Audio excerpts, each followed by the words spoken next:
है guys, welcome back to the another video. तो कैसे हो? अब बहुत बड़े हो गए।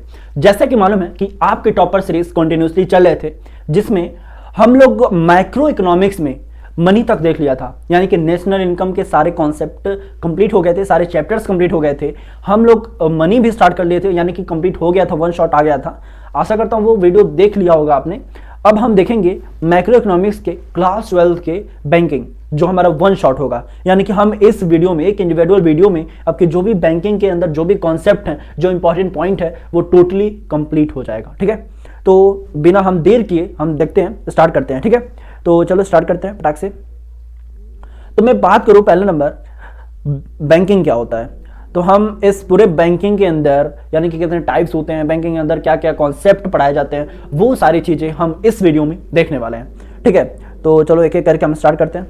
तो फर्स्ट ऑफ ऑल मैं बात करूं कि बैंक, यानी कि हमारे कॉमर्शियल बैंक क्या होते हैं। ठीक है, जरा आप खुद सोचो तो क्या होनी चाहिए हमारे कॉमर्शियल बैंक। देखो ना, कॉमर्शियल बैंक वो बैंक होता है जो हम और आप और आसपास के जितने भी लोग होते हैं, हर एक चौराहे पे, हर एक जगह क्या करते हैं, वो लोग यूज करते हैं। जितने भी आसपास आपके सिटी में, आपके टाउन में, जहां पे भी आप रहते होगे, कोई ना कोई बैंक आसपास होगा ही होगा।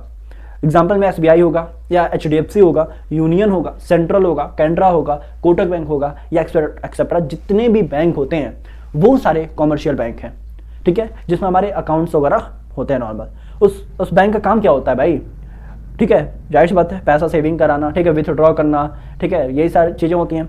तो मैं बात करूं, अ commercial bank is the financial institutions. ठीक है, यानी कि जो हमारा कॉमर्शियल बैंक होता है वो एक फाइनेंशियल इंस्टीट्यूशंस होते हैं, which accept deposit from the people. वो क्या करता है? एक्सेप्ट करता है डिपॉजिट। यानी कि अगर मैं पैसा लेके जाऊंगा तो बैंक का काम है कि हमारे उस पैसे को, हमारे उस रुपीस को, हमारे जितने भी कैश हैं मैंने लेके गया, तो उसको वो डिपॉजिट करता है। ठीक है, and give loan from the purpose of consumption of investment. ठीक है, यानी कि वो लोन भी देता है, ठीक है, और इन्वेस्टमेंट, ठीक है, जो भी कंजप्शन वगैरह हो गया, ठीक है, जो भी पर्पज वगैरह हो गया, तो उसके अकॉर्डिंग के अकॉर्डिंग। ठीक है, तो इसका मेन मोटिव ये होता है कि लोगों का पैसा को, जितने भी कैश वगैरह, उसको एक्सेप्ट करना, ठीक है, उसको डिपॉजिट कराना, ठीक है, और वो लोन भी प्रोवाइड करता है। ठीक है, जो भी लोग हैं, ठीक है, लोन प्रोवाइड करता है। ठीक है, अलग अलग कंपनियों में, अलग अलग जगहों पे वो इन्वेस्ट करता है। ठीक है, क्यों? क्योंकि ताकि उसको इंटरेस्ट मिले। अगर मैं बोलूँ बैंक है, ठीक है, अगर मैं बैंक से लोन लूंगा, मान लो 2-5 लाख रुपए का लोन लिया मैं बैंक से, मुझे मिल गया लोन, तो मैं क्या करूंगा? इंटरेस्ट भरूंगा ना। यानी कि जितने रुपए का मैंने लोन लिया होगा उसके अकॉर्डिंग मुझे इंटरेस्ट देना पड़ेगा किसको? बैंक को। ठीक, उसी तरह बैंक है, वो हमको देगा तो हमारे से वो पैसा कमाएगा। 5 लाख रुपए देगा तो हमसे वो पैसा कमाएगा। ठीक है, तो यही सब रीजन होते हैं, इन्हीं सब के अकॉर्डिंग वो इंटरेस्ट से ही जो लोन होता है वो अर्निंग करता है।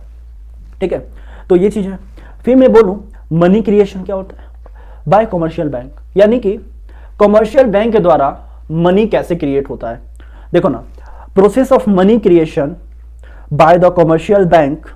फर्स्ट पॉइंट हमारा दे रखा है, बैंक रिसीव कैश डिपॉजिट। ठीक है, bank receive cash deposit from the people, these are the called primary. ठीक है, ठीक है, bank receive cash deposit from the peoples, ठीक है, this is called primary deposit. जब वो लोगों से पैसा लेता है तो उसकी प्राइमरी क्या होता है? डिपॉजिट करना। फिर मैं बात करूं, आशा करता हूं आपको दिख रहा होगा, ठीक है, सारी चीजें। मुझे लगता है ये थोड़ा सा कट गया, 1 मिनट।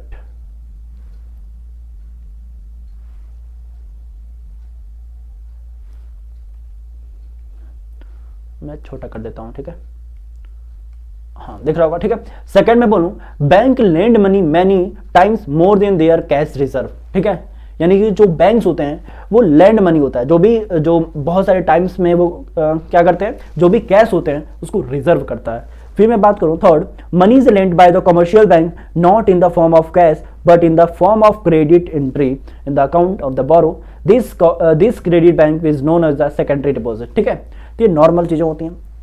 फिर मैं आगे बढ़ूं, आगे हम बढ़े, सेकेंड थर्ड हमारा हो जाएगा fourth, the borrower can issue the check against the credit loans in the account, the check circulate in the economy as a money। ठीक है, पूरी इकोनॉमी में वो जो मनी होता है वो सर्कुलेट करता है किसके अकॉर्डिंग? क्रेडिट का अकॉर्डिंग। जाहिर सी बात है ना, तो ये नॉर्मल चीज है। फिर मैं बोलूं प्राइमरी, यानी कि fifth, primary deposit plus secondary deposit.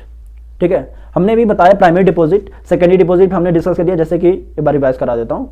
देखो सेकेंडरी डिपॉजिट हमारा यहीं पे कहीं थे, देखिए money is lend by the commercial bank but bank not in the form of cash. ठीक है, जो हमारा मनी जो होता है, जो कमर्शियल बैंक होता है, वो not the form of cash, वो कैश को फॉर्म नहीं करता है, लेकिन but is the form credit entry होता है। ठीक है, this account the borrow, this entries the known of secondary deposit. ठीक है, तो ये चीज हो जाएगा। फिर मैं बात करूँ आगे, demand deposit held by the people of commercial bank.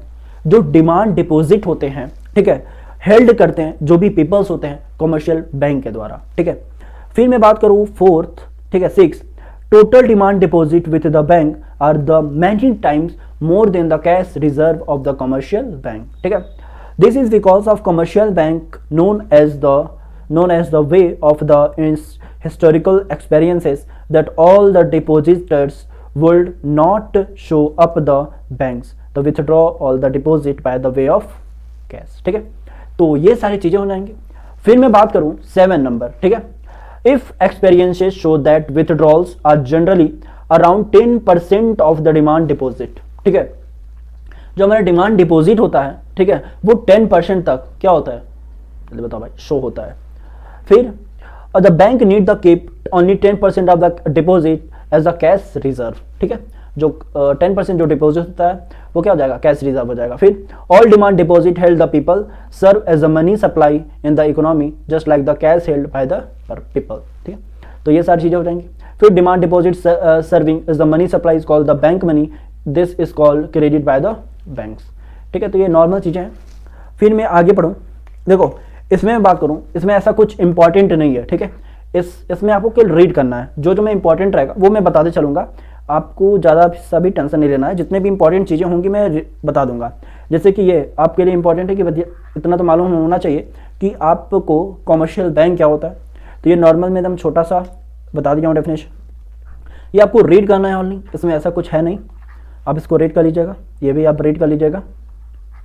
फिर मैं बात करूँ, हाँ ये थोड़ा बहुत इंपॉर्टेंट है, यानी कि अगर हमको डिमांड डिपॉजिट है, ठीक है, तो इसका फॉर्मूला क्या हो जाएगा, 1/CRR। ठीक है, कैश रिजर्व रेशियो, CRR का मतलब कैश रिजर्व रेशियो होता है, इनटू कैश रिजर्व। ठीक है, तो ये हमारे निकालने का तरीका है क्या, डिमांड डिपॉजिट। ठीक है, जैसे कि हमारा 1 ये हमारा दिया ही है, CRR हमारा 10% दे रखा है। ठीक है, कैश रिजर्व हमारा 1000 रुपये है। ठीक है, तो उसके अकॉर्डिंग हमने मल्टीप्लाई किया तो कितना हो जाएगा, जल्दी बताओ, इतना हमारा अमाउंट आएगा। ठीक है, 10,000 रुपीज। अब देखो factor affecting money creation bye the commercial bank. ठीक है, क्या क्या फैक्टर अफेक्ट होगा, ठीक है, मनी क्रिएशन के according bye the commercial bank. तो फर्स्ट हमारा हो जाएगा कैश बैलेंस। ठीक है, cash balance with the commercial bank, cash reserve ratio. ठीक है, कैश रिजर्व रेशियो CRR जिसको हमने बोला। तो हम आगे इन सबको चीजों को देखते हैं डिटेल में। देखो फर्स्ट मैं बोलूं CRR एंड क्रेडिट मल्टीप्लायर, हाँ ये मैं बिल्कुल बोल सकता हूं आपके एग्जाम के लिए इंपॉर्टेंट होगा। ठीक है, ये चीजें आपके एग्जाम के लिए बिल्कुल इंपॉर्टेंट होगा। तो पहले तो आप एक काम करो, आप इस चीज को एक बार रीड कर लो। ठीक है, मैं आपको 2 मिनट का टाइम दे रहा हूं और इस चीज को रीड कीजिए, फिर मैं आगे बता रहा हूं। ठीक है, जल्दी फास्ट सबको रीड करो, फिर मैं आगे समझा दे रहा हूं। देखो पहले आशा करता हूं आपने रीड वगैरह कर लिया होगा। देखो in India CRR is determined not by the commercial bank themselves but by the RBI, Reserve Bank of India, Reserve Bank India। ठीक है, therefore it is also called the LRR, legal reserve ratio। the commercial bank are required keep the such stipulated legally required cash reserve not with the themselves but with the RBI of a course the bank can keep the excess reserve as a vault cash with the themselves। ठीक है, 1 CRR is known as fixed by the RBI।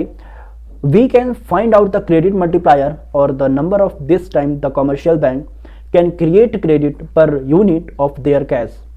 credit multiplier is found in terms of the following equation। ठीक है ना, तो आशा करता हूं ये read कर लिया। अब देखो एक एक चीज हम समझते हैं। अब देखो जो हमारा CRR है वो डिटरमाइंड नहीं करता है कमर्शियल बैंक। ठीक है, कमर्शियल बैंक हम इसको थोड़ा सा इरेज कर देते हैं, बहुत ज़्यादा गंदा हो गया है। ठीक है, CRR is determined not by the commercial bank, ठीक है, themself but by the RBI, Reserve Bank of India. ठीक है, ये क्या होता है, आरबीआई के अकॉर्डिंग होता है। ठीक है, यानी कि जितने भी हमारे कमर्शियल बैंक, अभी हमने बताया आपके टाउन में, आपके विलेजेस में, आपके एरिया में, आपके सिटीज में जितने भी, ठीक है, बैंक्स हैं, वो सारे बैंक आरबीआई के नीचे आता है, आरबीआई के, यानी कि आरबीआई इसको क्या है, बॉन्ड करता है, यानी कि सारे बैंक आरबीआई के अकॉर्डिंग चलते हैं। कहने का मतलब ये है जितने भी हमारे कमर्शियल बैंक होते हैं वो सारे हमारे आरबीआई के अकॉर्डिंग चलते हैं। जो अगर आरबीआई कोई भी पॉलिसी, कोई भी रूल्स रिकॉर्डिंग लॉन्च किया, तो ठीक है, कोई भी वो पब्लिश कर रहा है, तो आरबीआई कमर्शियल बैंक को जितने भी टाइप्स ऑफ बैंक हैं उनको फॉलो करना पड़ेगा मेरे दोस्त। अब देखो, therefore it is called the LRR, legal reserve ratio। ठीक है, the commercial bank is required keep the stipulated legal required cash of the reserve, ठीक है, not themselves, but the RBI is the course of bank is the excess reserve value for vault cash with themselves। ठीक है, तो ये हो जाएगा। Once CRR is known as a fixed by the RBI, we can find out the credit multiplier। ठीक है, यानी कि जो RBI हमारा क्या होता है बताओ, उसके जो CRR होते हैं वो फिक्स्ड होते हैं। ठीक है, फिर मैं बात करूं इससे क्या होता है हमारा मल्टीप्लायर, यानी कि जो क्रेडिट होता है वो दिन ब दिन क्या होते हैं, मल्टीप्लाई होते रहते हैं।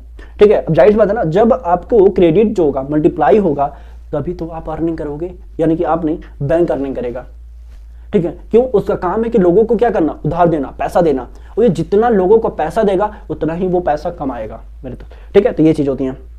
और the number of the time of commercial bank can create the credit unit their cash reserve ratio.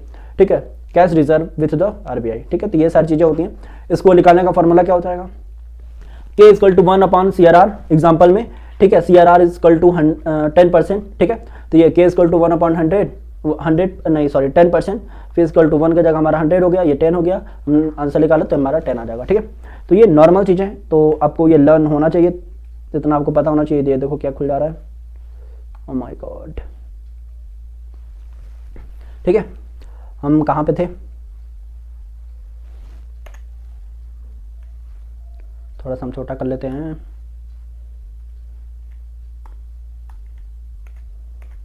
ठीक है, ये हो गया। अब मैं बात करूं हमारे, आशा करता हूं आप लोग को दिख रहा होगा, ये ज़्यादा छोटा हो गया ना, हाँ ये ज़्यादा छोटा हो जाएगा, इसको बड़ा कर दो, फिर यहाँ से हम छोटा कर लेते हैं।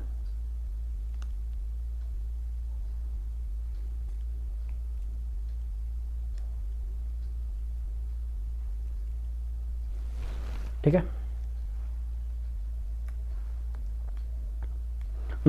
अब देखो हमारा जो सेंट्रल बैंक होता है, ठीक है, हमारा पेन को ले लेते हैं। सेंट्रल जो बैंक होता है, ठीक है, उसके क्या क्या फंक्शन होते हैं। ठीक है, तो चलो देखो, फर्स्ट हमारा नाम इसका फर्स्ट हमारा हो जाएगा बैंक ऑफ इशूइंग नोट्स। ठीक है, यानी कि जो बैंक होते हैं वो इशू करते हैं नोट्स को। ठीक, जितने भी नोट्स होते हैं, ठीक है, 500, 1000 रुपये तो अब नहीं रहा, 2000 हो गया, 100, 200, 500, 50 जो भी होता है, तो वो चीज़ हो जाएगा। क्लियरिंग हाउस फंक्शन देता है, अब मैं इसको डिटेल में समझाऊंगा। ठीक है, और ध्यान देना ये हमारी इंपॉर्टेंट टॉपिक है, आपको सेंट्रल बैंक के बारे में पता होना चाहिए, सेंट्रल बैंक के फंक्शन पता होने चाहिए आपको। ठीक है, फिर होता है custodian of the foreign exchange, banks of the government, bankers bank and supervisor role, control of credit, lender of the last resort. ठीक है, तो ये सारी चीजें लर्न होनी चाहिए आपको, ठीक है, और मालूम होना चाहिए। तो चलो हम एक एक करके देखते हैं। तो मैं पहले ही बता दूं बैंक ऑफ इशूइंग नोट्स क्या होता है। ठीक है, तो एक बार हम रीड कर लेते हैं, फिर आपको समझाते हैं। देखो, central bank of the country has the exclusive right, monopoly right of the issuing notes. It is called currency authority function of the central bank. जो भी करेंसी होती हैं, जो भी फंक्शन होते हैं, जो भी अथॉरिटी है, ओनली कमर्शियल बैंक के पास नहीं है, वो सेंट्रल बैंक के पास है। ठीक है, ध्यान देना, सेंट्रल बैंक ही एक ऐसा बैंक है, यानी कि आरबीआई में बात करूं, ठीक है, जिसके पास अथॉरिटी है, ठीक है, उसके पास अथॉरिटी है करेंसी को क्या करने के लिए, चलिए बताओ भाई, इशूइंग नोट्स। ठीक है, जितने भी नोट्स होते हैं उसको इशू करने का। ठीक है, तो जो central bank of country exclusive right है, मोनोपोली राइट्स है। ठीक है, तो ये सारी चीजें होती हैं, जो भी वही एक इकलौता बैंक है सेंट्रल या आरबीआई, ठीक है, जो करेंसी या नोट्स को इशू कर सकता है।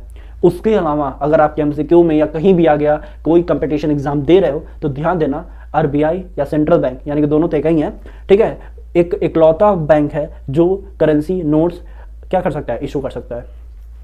फिर मैं बात करूं बैंकर बैंक्स, सुपरवाइजरी रोल, ठीक है। अब ये क्या होता है भाई, देख लो, central bank is a banker, bankers, जो हमारे सेंट्रल बैंक होते हैं ना वो बैंकर्स हैं, ठीक। बैंकर्स हो बोल सकते हो, एजेंट बोल सकते हो, फाइनेंशियल एडवाइजर हो सकता है, ठीक है, किसका, द गवर्नमेंट का। As a banker to the government, it is a managed account of the government. As an agent of the government, it buyer and sell securities behalf of the government. Government के behalf पे जो securities होती हैं वो cell करना, वो bye करना किसके हाथ में है, जल्दी बताओ भाई, ठीक है, सेंट्रल के। फिर advisor of the government frames policy, regulate, ठीक है, द मनी मार्केट, ठीक है। तो ये सारी चीजें होती हैं। तो आशा करता हूँ ये आपके लिए मोस्ट इंपॉर्टेंट है। ये सारे टॉपिक आपको नोट्स बनाने हैं, ध्यान देना, नोट्स बनाने हैं, एक एक चीज लिखने हैं आपको और अच्छे से, ठीक है, इस वीडियो को देखो, नोट्स बनाओ, एक बार खुद से रिवाइज कर लो मेरे दोस्त, ठीक है। उसके बाद तुम खुद देखना क्या कॉन्फिडेंस आएगा आप में। मैं बात करूँ पॉइंट नंबर 3 की। अब ये क्या होता है, bankers bank and supervisor role, ठीक है, banker bank and supervisor role. अब ये देख लो, एक बार रीड कर लो मेरे दोस्त, रीड कर लो फटाक से। देखो हम थोड़ा सा नीचे कर ले। अब देखो, the central bank accept the deposit from the commercial bank.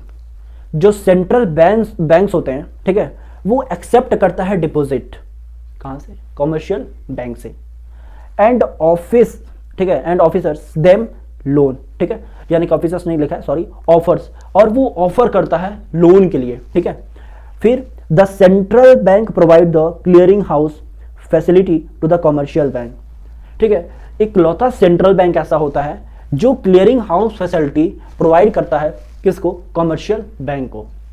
फिर supervisory role as a central bank ensure that the commercial bank show compliances to its directives, ठीक है।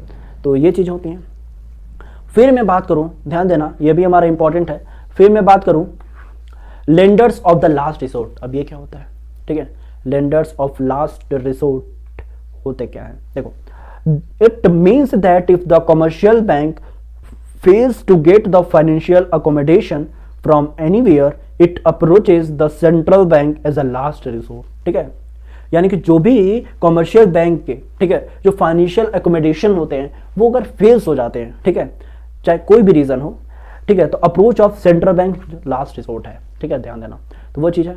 फिर custodian of foreign exchange, custodian of foreign exchange. अब ये क्या होता है, central bank is a custodian of nation foreign exchange reserve, पूरी nation का, यानी कि हमारा सेंट्रल बैंक आरबीआई एक ऐसा है जो पूरे नेशन को संभाल रहा है, ठीक है। यानी कि जितने भी कॉमर्शियल बैंक हैं, ठीक है, जितने भी रूल्स एंड रेगुलेशन है, फाइनेंशियल इंस्टीट्यूशंस हैं, वो इकलौता है सेंट्रल बैंक जिसको आरबीआई बोलते हैं, ठीक है, बस।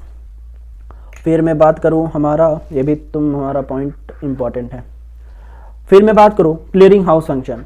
Central bank perform the function of clearing house, ठीक है।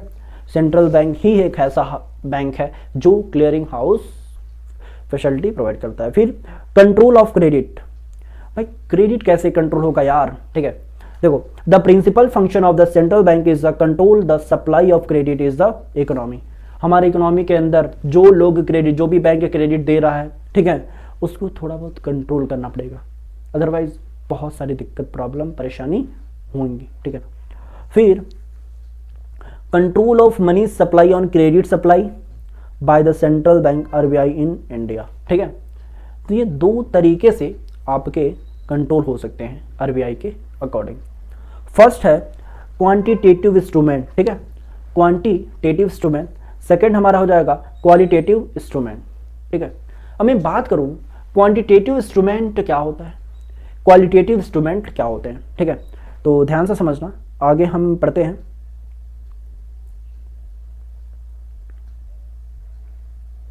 हम आगे बढ़े इंस्ट्रूमेंट के बारे में, हम थोड़ा सा इसको नीचे कर लेते हैं। अब देखो, इंस्ट्रूमेंट ऑफ क्रेडिट, ठीक है, इंस्ट्रूमेंट ऑफ क्रेडिट, ये क्या है, थोड़ी सी गड़बड़ हो गई है यहाँ पे, मिस्टेक है भैया, credit instrument of credit control होगा ना, ये यहाँ पे कंट्रोल होना चाहिए, क्रेडिट कंट्रोल। ठीक है, क्या क्या क्रेडिट कंट्रोल के इंस्ट्रूमेंट होते हैं? तो अभी हमने देखा एक क्वांटिटेटिव इंस्ट्रूमेंट होता है, क्वालिटेटिव इंस्ट्रूमेंट होता है। हमें बात करूँ भैया कि क्वांटिटेटिव इंस्ट्रूमेंट होता क्या है, क्वालिटेटिव इंस्ट्रूमेंट क्या होते हैं? तो फर्स्ट देखो ना, एक हमारा हो जाएगा बैंक रेट, ठीक है, एक हो जाएगा रेपो रेट, एक हो जाएगा रिजर्व रेपो रेट, एक हो जाएगा कैश रिजर्व रेशियो, एक होता है कैश रिजर्व रेशियो, फिर सेकंड स्टैट्यूटरी लिक्विडिटी रेशियो, एक होता है ओपन मार्केट ऑपरेशंस। ठीक है, फिर मैं क्वालिटेटिव के बारे में बात करूं तो एक हमारा हो जाएगा मार्जिनल रिक्वायरमेंट, फिर रेशनिंग ऑफ क्रेडिट, फिर हमारा होता है मोरल सुएशन। ठीक है, तो हम एक एक करके हम इसको डिस्कस करेंगे।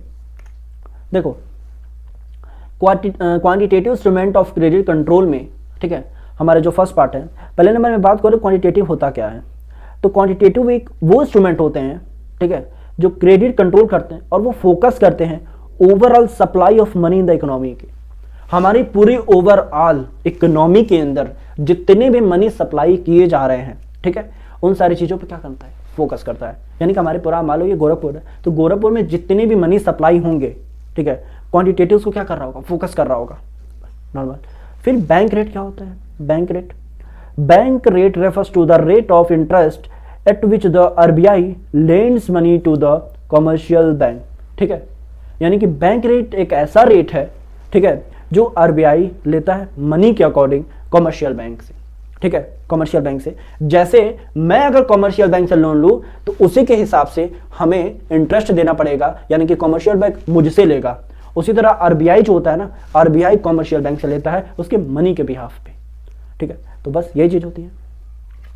द इंक्रीज और decrease in the bank rate of often the followed by increase और decrease in the market rate of interest, the interest rate charged. ठीक है, तो बस जो भी मार्केट रेट होगा उसके अकॉर्डिंग ही आपको इंटरेस्ट लेना पड़ेगा। ठीक है, यानी कि आपको देना पड़ेगा, बैंक को लेना पड़ेगा। ठीक है, तो ये सारी चीज़ें होती हैं। और वो हमारा जो रेट जो होता है ना, इंटरेस्ट रेट, वो कभी इंक्रीज होता रहता है और कभी डिक्रीज होता रहता है। आगे हमारा जो चैप्टर आएगा मैं वो भी बता दूंगा कि क्यों इंक्रीज होता है और क्यों डिक्रीज होता है। नॉर्मल आपको तो मालूम होगा ना भाई। ठीक है, जो इंटरेस्ट रेट होता है वो क्यों डिक्रीज होते हैं और क्यों इंक्रीज होते हैं डिमांड एंड सप्लाई के अकॉर्डिंग। ठीक है, तो मैं आगे बताऊंगा, कोई टेंशन मत लेना। चलो भाई, अब आगे तुम पढ़ लो ओपन मार्केट रेट। ये ओपन मार्केट रेट क्या होता है? ठीक है, open market operation refers to the sale and purchase of securities in the open market by the RBI on behalf of the government by selling the securities। ठीक है, यानी कि ओपन मार्केट का मतलब ये होता है जब परचेज की जाती है securities in the open market, ठीक है, बाय द आरबीआई के बिहाफ पे, गवर्नमेंट के बिहाफ पे। ठीक है, जो सिक्योरिटीज सेलिंग की जाती है। ठीक है, तो वो सारी चीजें होती है। मैं बात करूँ रेपो रेट क्या होता है? ठीक है, repo rate the rate at which the RBI central bank offer short period loan of the commercial bank. ठीक है, रिपो रेट का मतलब ये हुआ जो कमर्शियल बैंक होता है वो शॉर्ट पीरियड के लिए, ठीक है, क्या देता है, लोन प्रोवाइड करता है। Buying the government securities in the open market is called the repo rate. फिर मैं बोलूं रिवर्स रिपो रेट क्या होता है? The rate at which the RBI central bank accept deposit from the commercial bank through the government securities is called the reverse repo rate. It is also called the reverse repurchase rate. ठीक है, जिसको हम repurchase rate, जब हम दोबारा purchasing करते हैं तो ये सारी चीज़ें हो जाएंगी। जो भी हमारा एक्सेप्ट करते हैं डिपॉजिट, ठीक है, आरबीआई जो सेंट्रल बैंक होता है, अब डिपॉजिट एक्सेप्ट करता है फ्रॉम द कमर्शियल बैंक से थ्रू द गवर्नमेंट सिक्योरिटीज के अकॉर्डिंग, तो जो रिवर्स रेट यही हो जाता है। ठीक है, यानी कि जो कमर्शियल बैंक है, आरबीआई जो होता है उस कमर्शियल बैंक के अकॉर्डिंग, ठीक है, आरबीआई के अकॉर्डिंग कमर्शियल बैंक से क्या करता है, कैश डिपॉजिट करता है, तो कैश एक्सेप्ट करता है, तो हमारा रिवर्स रेपो रेट हो जाएगा। ठीक है, जिसको हम रिपर्चेस रेट भी कहते हैं। फिर मैं बोलूँ cash reserve ratio, it is the minimum percentage of bank total deposit required the kept of with the RBI. ठीक है, तो नॉर्मल चीज़ है। फिर स्टैट्यूटरी लिक्विडिटी, यानी कि ये भी हमारा इंपॉर्टेंट है ये सारे। ठीक है, एसएलआर जिसको हम कहते हैं। ठीक है, every bank is required the maintenance the fix percentage. जितनी भी बैंक हैं वो एक फिक्स परसेंटेज पे क्या करते हैं, मेंटेन करते हैं, of the asset in the form of liquid asset called SLR हो गया, liquid asset the cash gold हो गया, क्या हो जाएगा, अनकंपेयर्ड अप्रूव द सिक्योरिटीज हो गया। तो ये सारी चीजें हो जाएंगी। फिर अब मैं बोलूँ qualitative instrument of credit control. ठीक है। तो आशा करता हूँ ये सारी चीज़ें आपको समझ में आई होंगी, ठीक है। हमने क्या करके सबको एक्सप्लेन कर दिया। अब आ जाओ क्वालिटेटिव पे। देखो क्वालिटेटिव क्या होता है। Qualitative instrument are those instrument of credit control which focus on the select sector of the economy, ठीक है। ये फोकस करता है सेक्टर्स पे, ठीक है। लेकिन वही हमारा जो क्वांटिटेटिव था वो पूरे इकोनॉमी को क्या करता था, बताओ भाई क्या करता था, नहीं बताओगे? अच्छा, पूरे इकोनॉमी पे फोकस करता था मेरे दोस्त। अब देखो मैं बात करूँ आगे मार्जिनल रिक्वायरमेंट के, ठीक है। द मार्जिन रिक्वायरमेंट, ठीक है, margin requirement refers to the difference between the current value of security offered by the loan called the collateral and the value of the loan granted, ठीक है। तो ये हो जाएगा फर्स्ट। फिर हो जाएगा rationing of credit refers to the fixation of credit quarters the different business activities. Rationing of credit is introduced when the supply of credit is to be checked, ठीक है। तो ये सब हो जाएगा। तो इसी के साथ हमारा ये जो भी टॉपिक था वो हमने देख लिया, ठीक है। जितने भी हमारे टॉपिक्स थे वो कंप्लीट हो गए हैं। फिर आगे एक बार क्या करो, आप खुद से एक बार सारा कुछ रिवीजन कर लो, ठीक है। अब इसको एक बार पढ़िए, फिर आगे इन सबको पढ़िएगा, ठीक है। चलिए एक एक करके आप पढ़िए, रीडिंग करो फटाक से।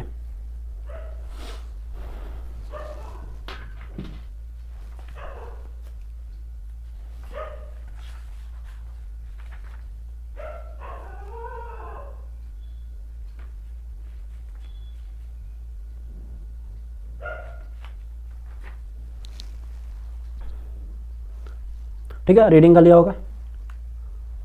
फिर में बैंक रेट हो गया, ठीक है।